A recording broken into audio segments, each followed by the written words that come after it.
ఇప్పుడే అందిన వార్త. తెలంగాణలో కరోనా కలకలం. హైదరాబాద్లో కొత్త వేరియంట్ అనుమానిత కేసులు.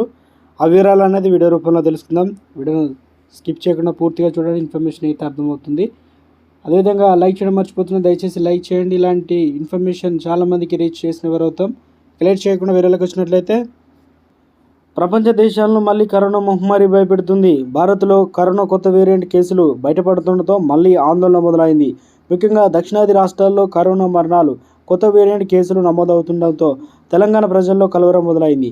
దీంతో రాష్ట్ర వైద్య ఆరోగ్య శాఖ అప్రమత్తమై తిరిగి కరోనా టెస్టుల సంఖ్య పెంచింది. అంతేకాదు కరోనాకు సంబంధించిన రోజువారీ వివరాలతో కూడిన బులెటిన్ కూడా తిరిగి విడుదల చేస్తుంది. దీని ప్రకారం తెలంగాణలో కొత్తగా 4 కరోనా కేసులు బయటపడగా మొత్తం కేసుల సంఖ్య 9కి చేరింది. అయితే సాధారణంగా కరోనా కేసులు కాదు, కొత్తగా బయటపడ్డ కోవిడ్-19 LN1 కేసులు తెలంగాణలో ప్రజలను కలవరపెడుతుంది. దక్షిణాది రాష్ట్రాల్లో కొత్త వేరియంట్ కేసులు ఎక్కువగా భయపడుతుండటంతో ఆ రాష్ట్రాలు తెలంగాణకు పొరుగునే ఉండడం ప్రజల భయానికి కారణం. ఇప్పటికే కేరళలో కరోనా కొత్త వేరియంట్ కేసులు వెలుచూడగా తాజాగా మహారాష్ట్రలోనూ పాజిటివ్ కేసులు వెలుగు చూస్తున్నాయి.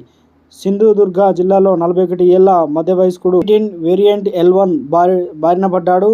ఇక కరోనాతో కర్ణాటకలో 2 మరణించారు. వీరు సాధారణ కోవిడ్ కారణంగా చనిపోయారా లేక వేరియంట్తో వల్ల అన్నది తేలాల్సి అయితే ఉంది. ఏదేమైనా మళ్ళీ కరోనా మొదలవడంతో ప్రజలు ఆందోళన కలిగిస్తుంది. తెలంగాణ రాజధాని హైదరాబాద్లో కూడా కోవిడ్-19 న్యూ వేరియంట్ L1 అనుమానిత కేసులు వెలుగు చూస్తున్నాయి. నల్లకుంట ఫీవర్ హాస్పిటల్లో కొత్త వేరియంట్ లక్షణాలతో కొందరు చేరినట్లు తెలుస్తుంది. వారిని పరీక్షించగా ఒకరికి కోవిడ్-19 పాజిటివ్గా నిర్ధారణ అయినట్టు తెలుస్తుంది. అయితే అది కొత్త వేరియంట్ ఏమోనన్న అనుమానాలు కూడా కలుగుతున్నాయి. ఈ నేపథ్యంలో మరిన్ని పరీక్షలు నిర్వహిస్తున్నారు. తెలంగాణకు మహారాష్ట్ర, కర్ణాటక, తమిళనాడు రాష్ట్రాల నుంచి రాకపోకలు ఎక్కువగా జరుగుతుంటాయి.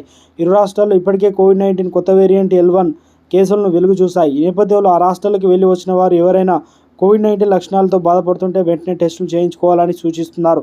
అలాగే ఇళ్ల నుంచి బయటికి వచ్చేటప్పుడు తప్పనిసరిగా మాస్కులు ధరించాలని, శానిటైజర్ వాడాలని అధికారులు మళ్ళీ హెచ్చరికలు జారీ చేశారు. ఇలాంటి అప్డేట్స్ కోసం మన ఛానల్ ముందుగానే సబ్స్క్రైబ్ చేసుకోండి. Thanks for watching.